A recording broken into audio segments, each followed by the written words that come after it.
Shalom. I want to give all praise and honor unto Yahweh, Ba'ashem Yahushai, Ba'ashem Makar Barak the Yahweh, Barak the El-Shai, Barak the Yahweh, Barak the El-Shai, Ba'ashem Makar. We say Barak to you, Akim, out there, and a few sisters that do watch. You know, we in the time of 2020, year of prophecy. Things are taking place day by day, moment by moment, for the salvation of the elect, man. So we in beautiful times. So let's jump right into it. This video is going to be on inflation. All right. This is a response to the Apostle Elder that have put out that video about this universal income that's getting ready to come down the pipe. Let me get here. I got it pulled up. But the universal basic income, we'll let Esau tell you what it is, his actual definition of it.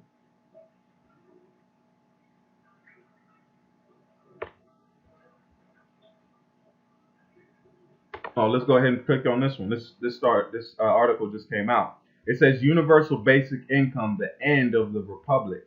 What republic is that? Roman. Just like Rome was a republic. All right, the Republic of Rome, the Roman Empire. All right. It says, I'll read this.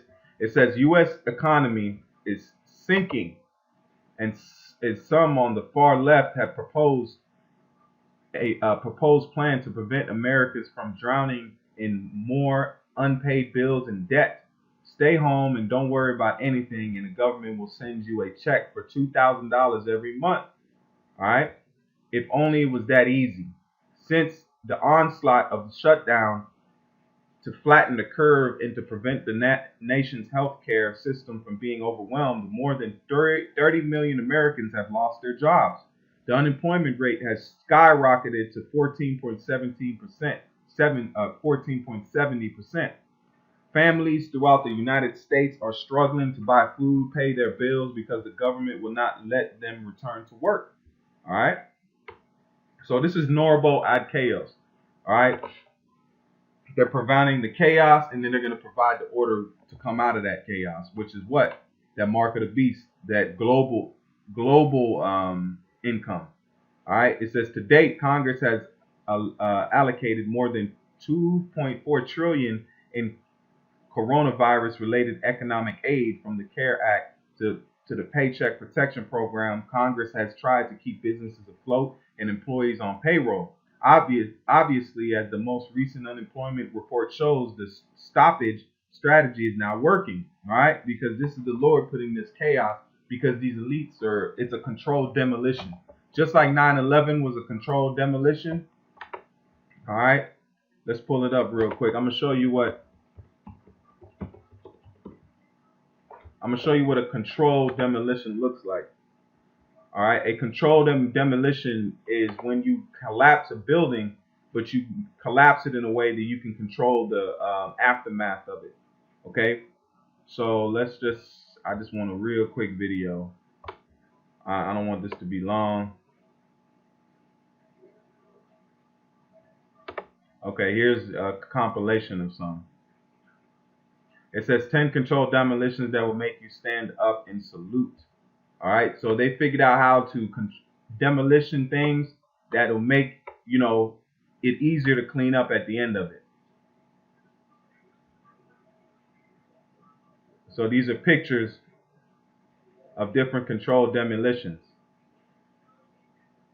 All right, so think of America as a big building, and what they're doing, they're demolishing the building in a controlled way. All right, because they want to control the aftermath of the demolition to be able to still control America. Oh, they look at all right now.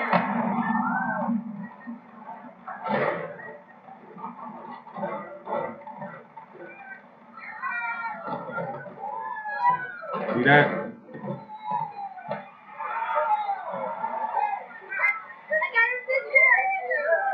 See? So that building fell in a controlled way. It didn't fall to the left. It didn't fall to the right. It fell right where they wanted it to fall. Okay, in that certain spot. So controlled demolitions have taken place, and they perfected it. So the same one that perfected these things, just like 9/11, fell just like these buildings.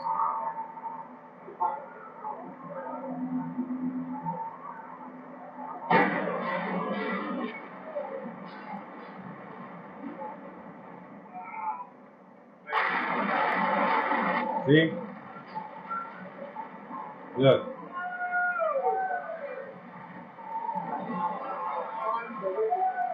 that's what you call a controlled demolition. So what you see happening right now on Babylon the Great with this economical, it's a controlled economical demolition. All right, it's gonna happen, so they're controlling it in a way that they can pretty much see where everything is gonna drop at. All right, and have a good idea where everything is gonna lie at. With everybody being out of work, they've already analyzed this. That's why it's going. They know what's gonna happen in the numbers. They've ran it through algorithms. They've seen different situations that's gonna happen, and they know that they can go ahead and hit the trigger. But that's the Lord putting that thought in their minds, man, by way of these left-handed spirits. It says, perhaps we should pause and reassess the necessity of the draconian shutdown strategy. After all, we have flattened the curve, and at this point, it does not seem that healthcare facilities are in danger of being overrun. Wouldn't it make a lot sense to focus on how to safely reopen the economy of America can return to work and retain their self-reliance? Yet, according to prominent Democrats in Congress, instead of smartly reopening the economy, we should double down on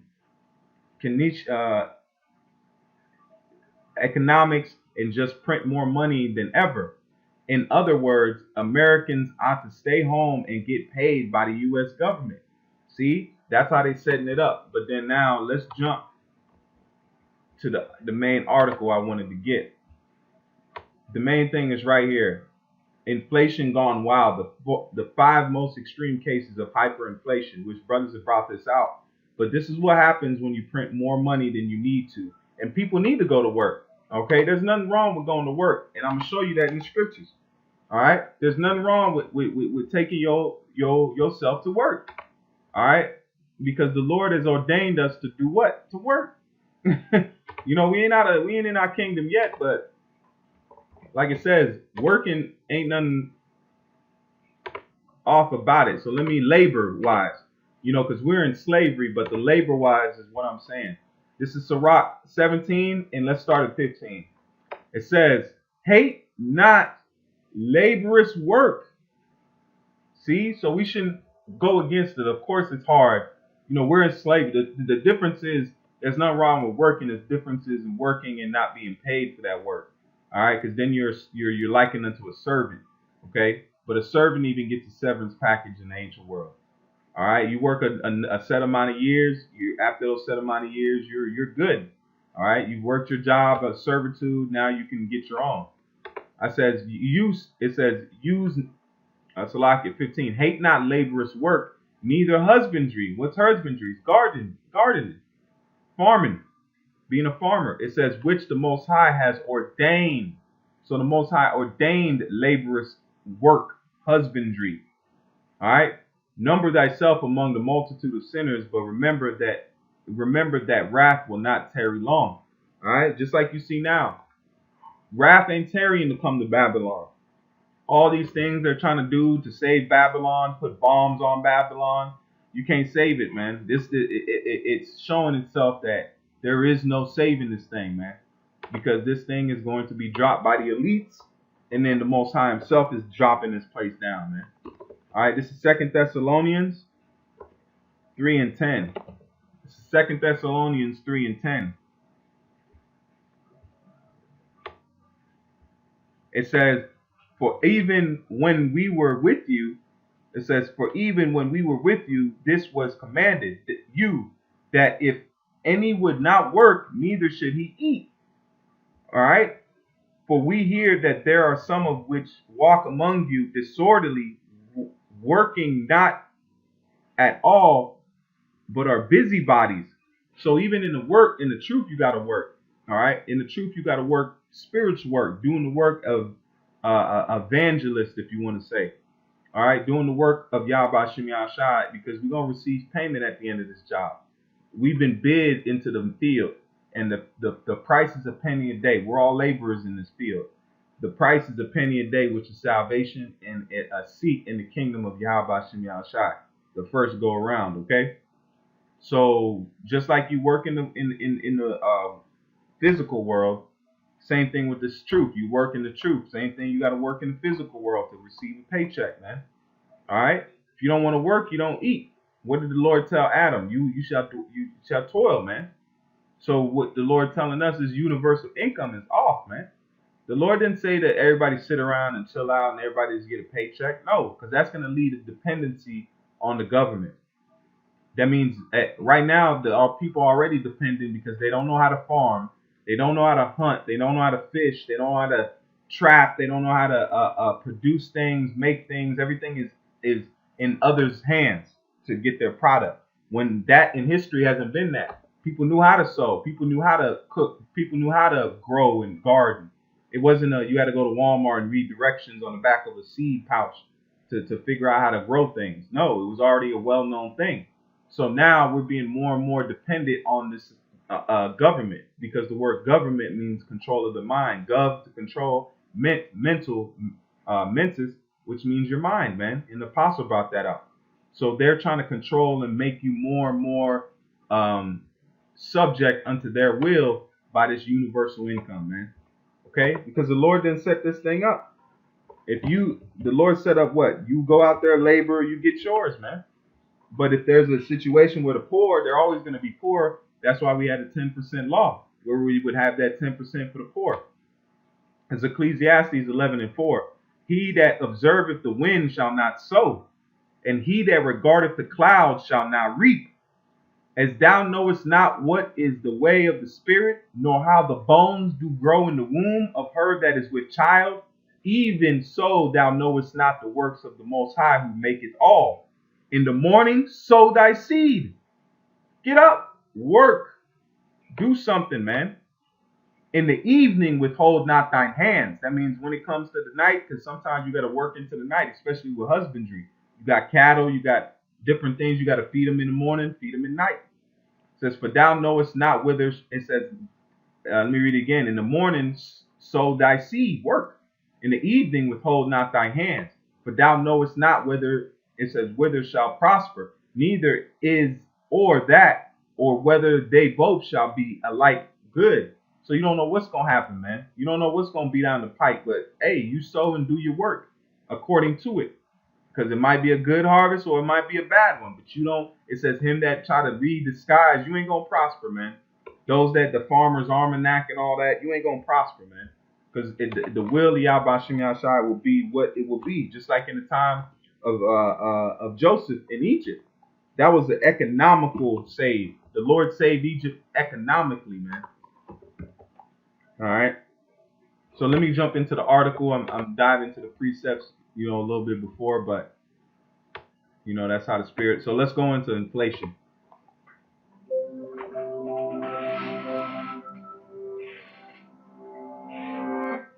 If you try to pay for something with a piece of paper, you might run into some trouble.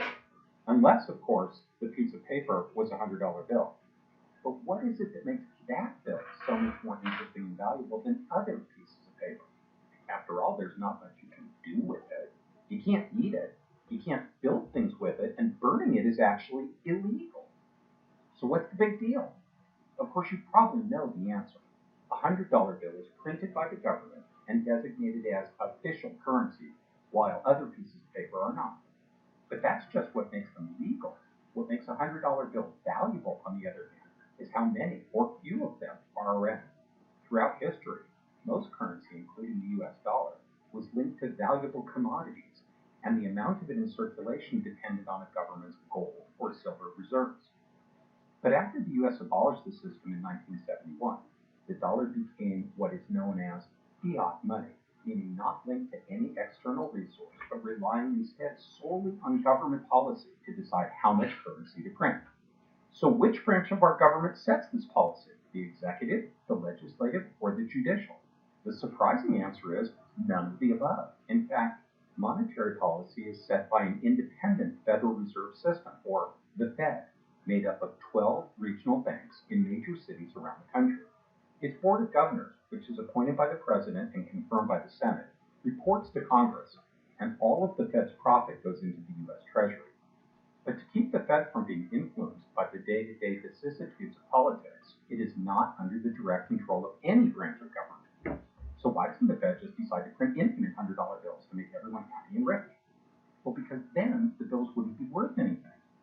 about the purpose of currency. Which See is that? exchange for goods and services. So what happens? Why can't the government just print off money and make everybody rich? See, you see this analogy right here? Infinite $100 bills to make everyone happy and rich. Well, because then the bills wouldn't be worth anything. Think about the purpose. See that? Because then the money's not going to be worth anything. So if this government, America, starts printing money and because $2,000 a month for everybody, let's do math. Numbers don't lie. How many?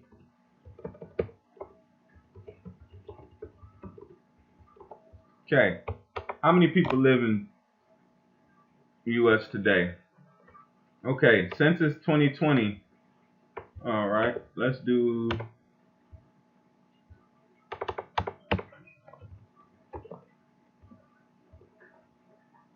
Okay. So everybody in America. All right. The amount of people in America right now is 331 million. And what is that? 200,000.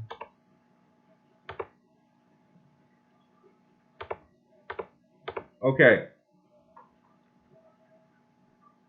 Times, so that's everybody receiving $2,000. So this is give and take,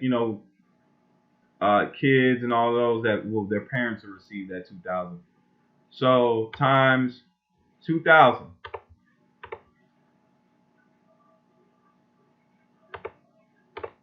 equals, that's in 1 month.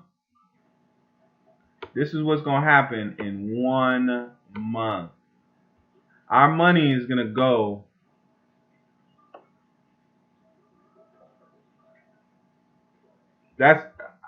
Come on, man. That's what's gonna be in 1 month. So now times that again. That's what it's gonna be. So let's say 6 months. So let's times 4. That's what it's gonna be. 12 plus 12 0, etc. 12 plus zeros. The calculator is working here, man. So understand, if this really goes through, it's going to kill the American economy in a way that it can never recover back under the umbrella of a dollar. The measurement of money, the dollar will no longer be able to be used, because that's what the measurement of money is in America, the dollar. So the dollar will be no more. Okay. Currency, which is to be exchanged for goods and services. If the total amount of currency in circulation increases faster than the total value of goods and services in the economy, then each individual piece will be able to buy a smaller portion of those things than before. This is called inflation. On the other hand, if the money supply remains the same while more goods and services are produced, each dollar's value would increase in a process known as deflation. So which is worse? Too much inflation means that the money in your wallet today will be worth less tomorrow, making you want to spend it right away. So while this would stimulate business, it would also encourage overconsumption or hoarding commodities like food and fuel, raising their prices and leading to consumer shortages and even more inflation. But deflation would make people want to hold on to their money, and a decrease in consumer spending would reduce business profits, leading to more unemployment and a further decrease in spending, causing the economy to keep shrinking. So most economists believe that while too much of either is dangerous, a small, consistent amount of inflation is necessary to encourage economic growth. The Fed uses vast amount of economic data to determine how much. All right, we ain't gonna go through all that. Let's go through the examples. All right, here you go. Weimar Republic. Look, they were sweeping up money in the streets. Those are the old Dutch marks. Those are the old money. They're just looking at them. You know the TV shows or the movies where money comes running down and people jumping around and grabbing it. Look how they look. Look at the faces. Look how they looking at that money, man. They looking at it like a hot turd laying on that that concrete right there, man. They look like they'll pick a turd up before they'll pick this money up, man. It's worthless. It's worthless, man. That's what, just like in the with I Am Legend, they had America. They had money sitting there.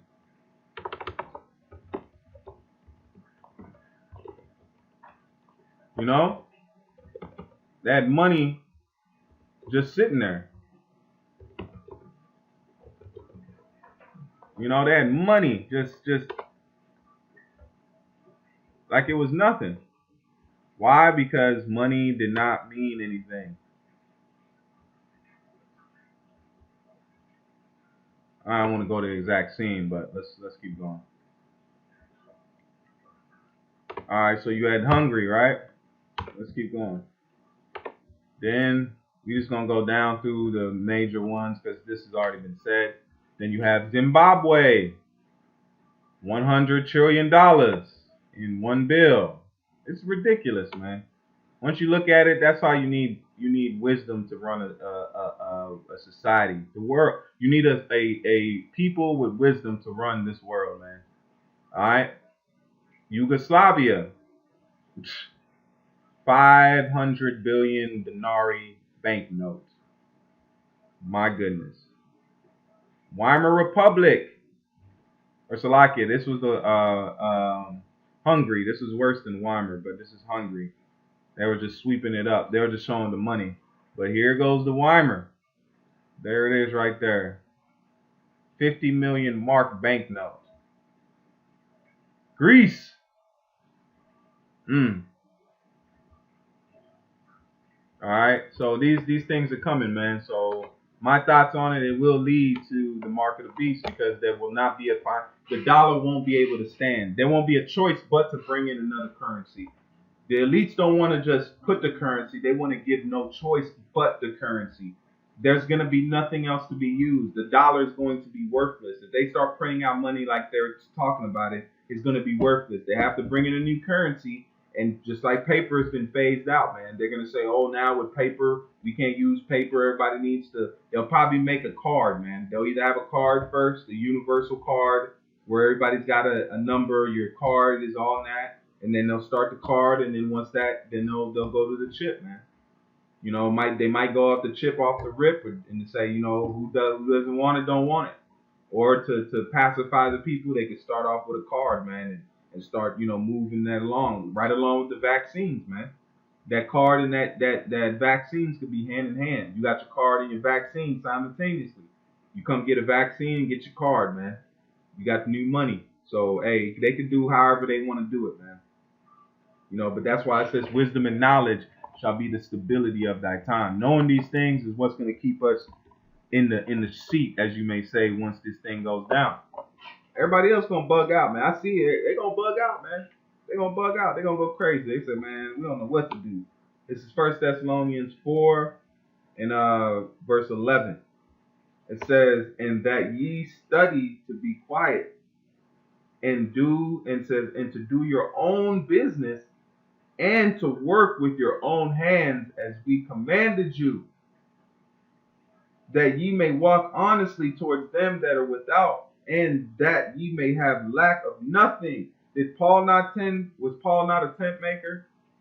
Did Paul sit there and was like, I've been endowed by the Lord, and I don't need to do no servitile work as you other men do? No. Paul went and made tents, man. He didn't rely on a miracle every day for bread to just magically apply, show up on his, which the Lord could do that, man. If the Lord wanted to do that every day, that's the Most High's will, man. Then let it be done. We will have mystical food come to our table every day. That's how the Most High wanted. But no, Paul went to work, man. Paul didn't have a trouble with working, man. He was in the ministry, did his ministry, and worked. I'm talking about those that are in the truth. You know, you get this, make sure you buy gold and silver, man. Make sure you pay your tithes. Make sure you help brothers. If a brother don't got it, you got it. Hey, help, man.